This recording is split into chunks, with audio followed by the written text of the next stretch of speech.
Bom dia, boa tarde, boa noite, prezados irmãos, amigos que nos dão alegria e a honra de mais uma vez nos permitirem compartilharmos a santa e bendita palavra do Senhor, nosso amado Deus. Saúdo a todos na graça, na paz, alegrias e misericórdias do nosso Senhor e Salvador Jesus Cristo.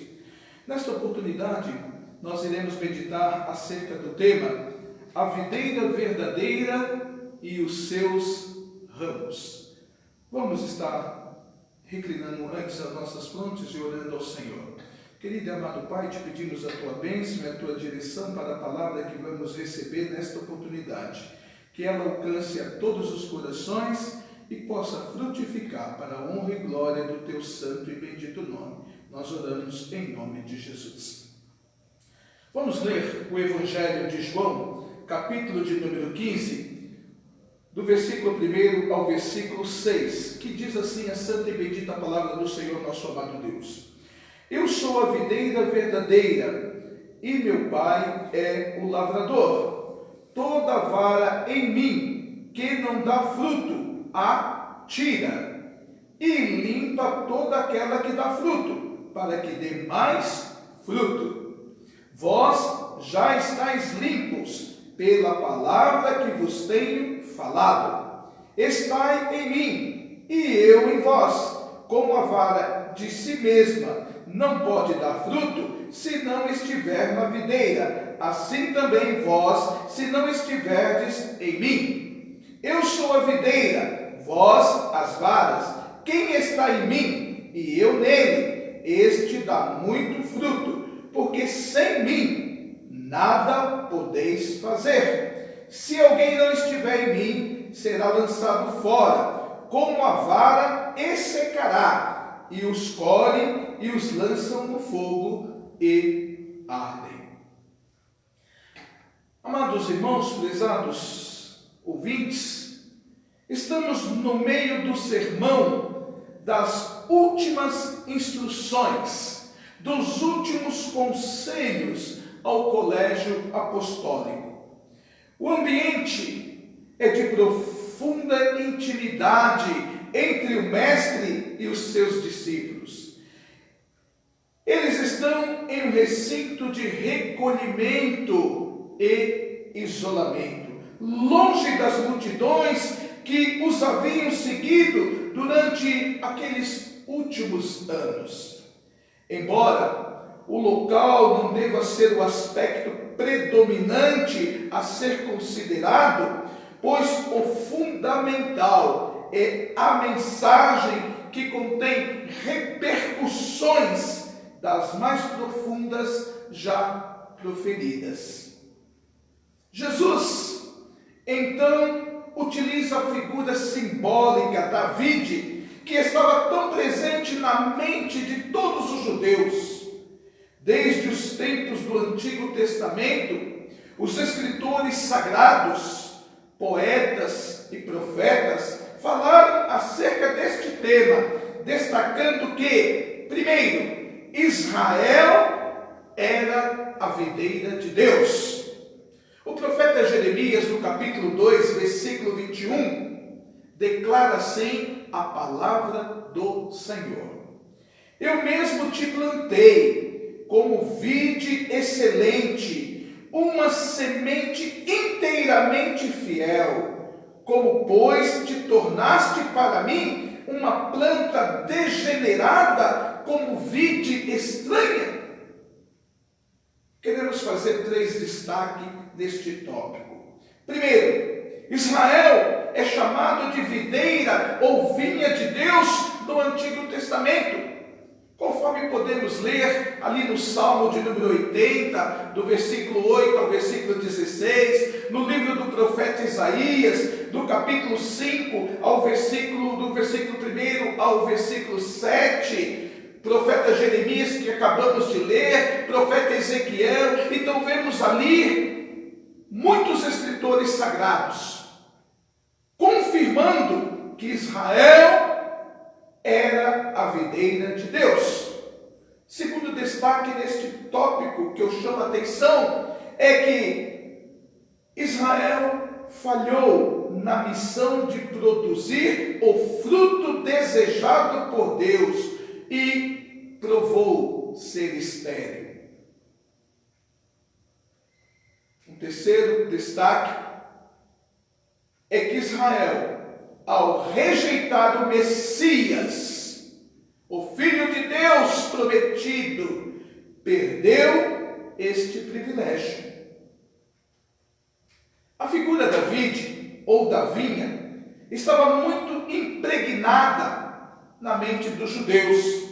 Esta figura simbólica era a mais nobre das plantas frutíferas. Era muito usada para significar a vida e o crescimento do povo de Deus.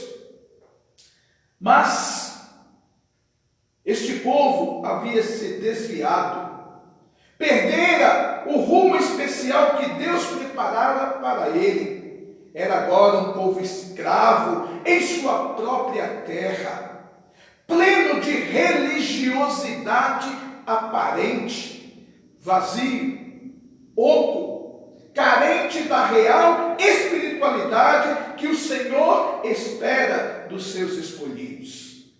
Israel não era mais o sentido de desenvolvimento, de frutificação espiritual, não tendo condição de exercer o ministério da orientação, da inspiração, da edificação, das quais os povos tanto precisavam.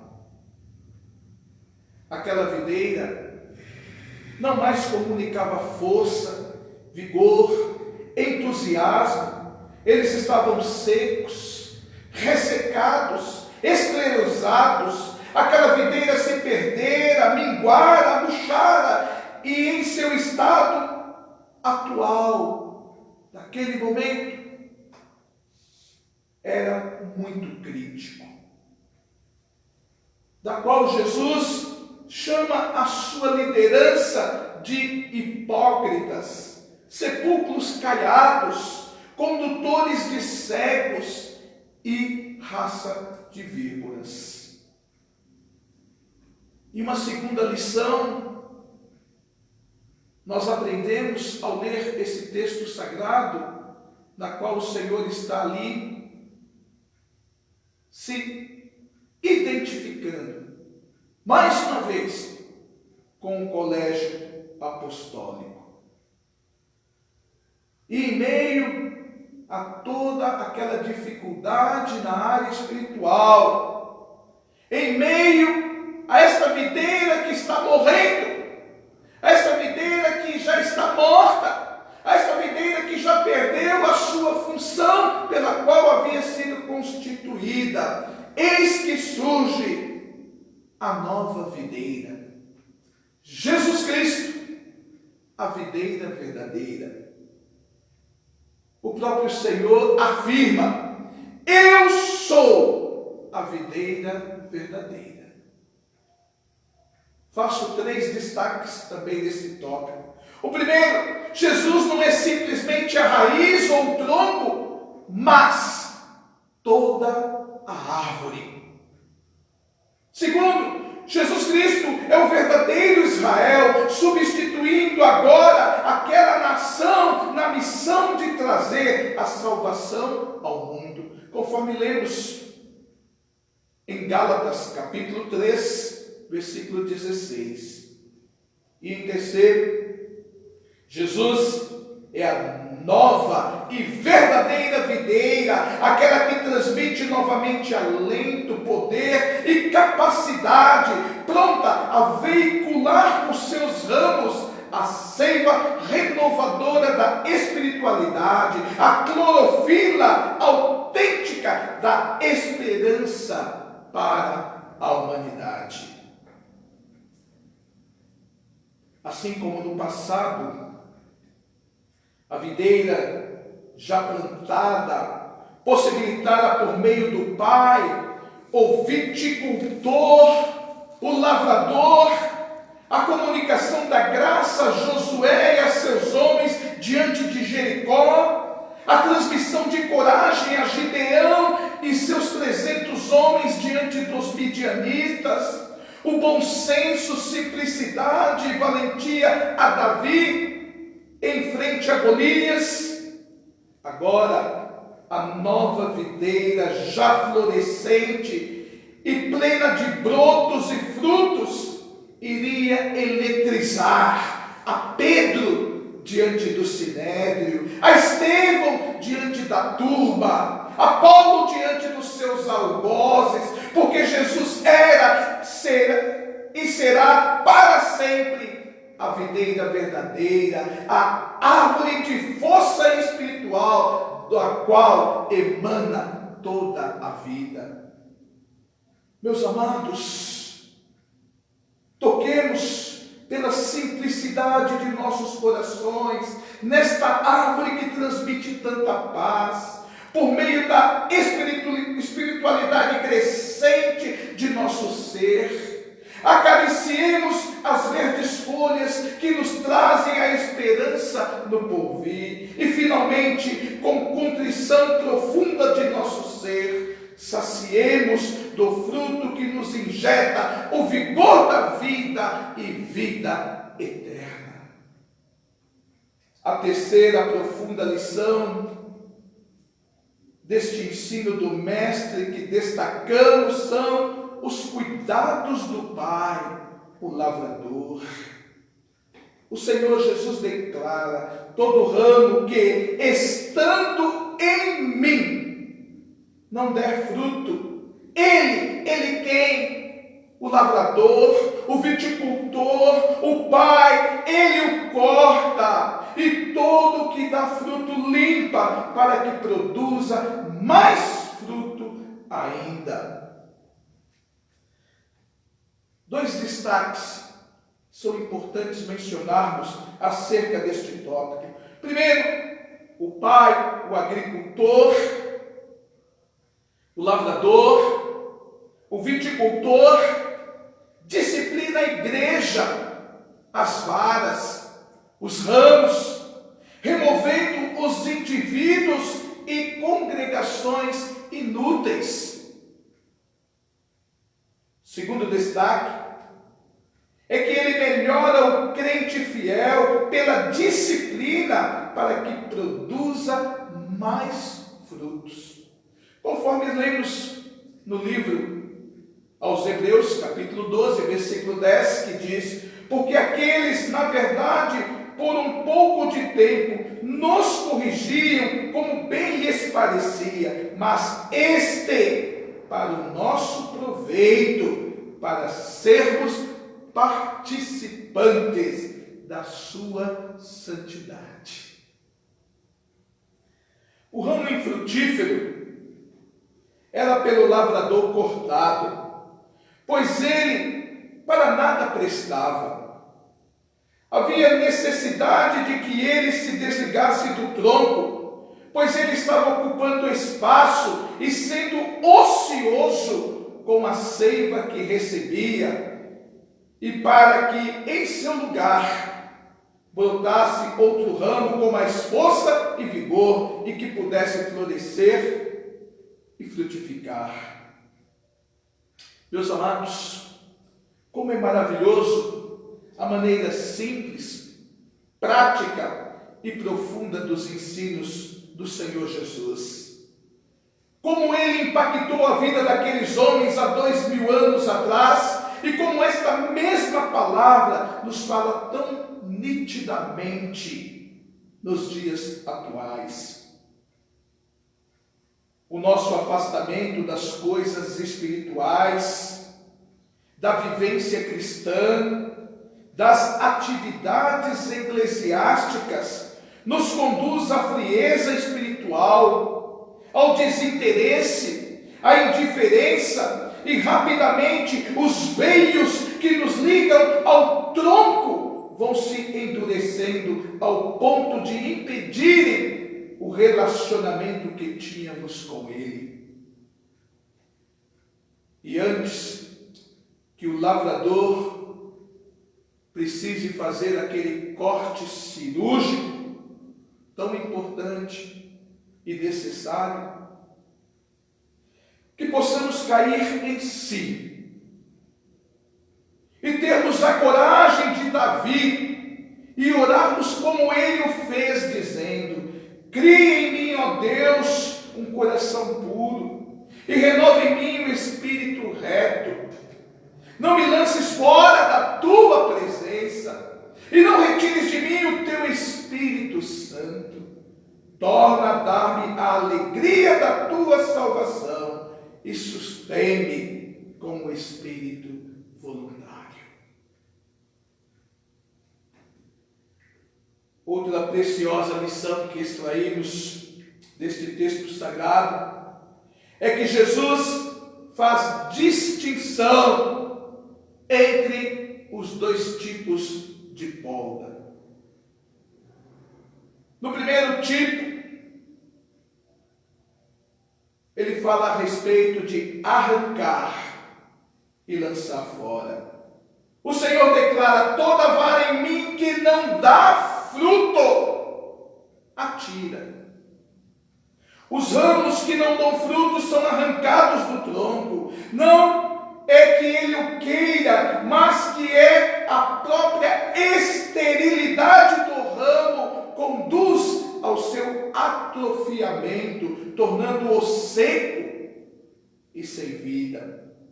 Jesus complementa dizendo: como a vara de si mesmo não pode dar fruto se não estiver na videira, assim também vós, se não estiverdes em mim. É necessário a poda, é necessário arrancar fora, não somente porque não tem valor, mas porque muitas vezes influenciam o restante da árvore. As pessoas que não dão fruto para Deus, ou que tentam obstruir os esforços daqueles que o estão seguindo, serão tiradas da videira e não desfrutarão do poder vivificante do Senhor. Então, a primeira distinção que o Senhor faz da poda são aqueles que atingiram ao nível de somente ocuparem o espaço, de estarem usufruindo das bênçãos, mas não quererem ser bênção. A segunda distinção que o Senhor nos aponta são aqueles do qual o agricultor, o lavrador, ele limpa os ramos. Diz o Senhor: e limpa toda aquela que dá fruto, para que dê mais fruto. Assim como fez com Pedro, que depois de negar 3 vezes ao seu mestre, sentiu que todos os seus vínculos que o ligavam ao Senhor haviam sido rompidos, e somente depois de orar e chorar amargamente foi que sentiu novamente reatados a sua ligação com Cristo, o que lhe permitiu frutificar como líder que era daquele colégio apostólico. Os ramos frutíferos são limpos para que dê o seu crescimento e que esse crescimento seja favorecido. Isso indica que algumas vezes Deus nos disciplina visando fortalecer o nosso caráter e a nossa fé. Sim, o ramo que dá fruto é pelo viticultor carinhosamente cuidado, limpo de tudo aquilo que possa obstruir a sua contínua frutificação, para que dê mais e mais frutos. Ainda aprendemos, ao ler cuidadosamente este ensino do Senhor Jesus, as condições para que possamos ter uma alta produtividade. Alguns destaques se fazem necessário para que possamos entender este tópico.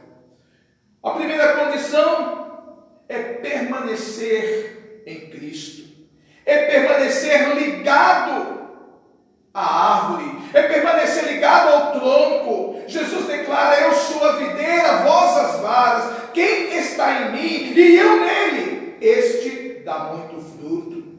Jesus é o tronco onde devemos enraizar a nossa fé. Ligado ao tronco, podemos resistir às intempéries, à ventania, à chuva, aos embates desta vida. Primeira condição: permanecer em Cristo. Segunda condição é receber a disciplina das palavras de Cristo aplicadas pelo Espírito.